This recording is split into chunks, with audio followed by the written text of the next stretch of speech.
Hello everyone, welcome to YCloud.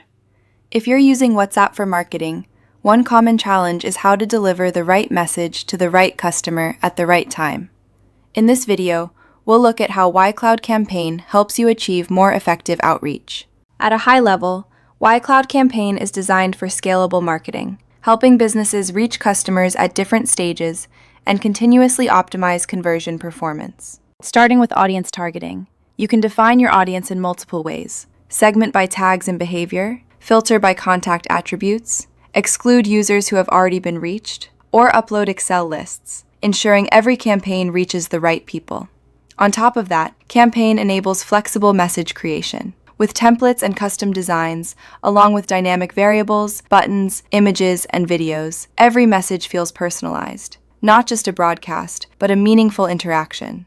Beyond sending, Campaign provides clear ROI tracking.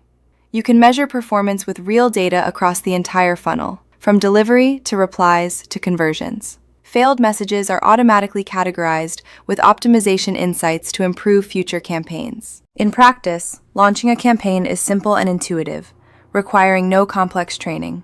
The process flows naturally from audience selection to message creation, and finally to performance tracking, forming a complete marketing loop. First, select your audience by filtering target customers with flexible conditions to ensure precise targeting. Next, compose your message by choosing a template and adding dynamic variables to make each broadcast feel personal. Finally, track performance in real time, monitor your data funnel, and measure ROI results to continuously optimize your campaigns. Overall, YCloud Campaign brings together precise targeting, personalized messaging, and data tracking, enabling scalable and continuously optimized marketing. If your team is using WhatsApp for marketing, YCloud Campaign is definitely a solution worth considering.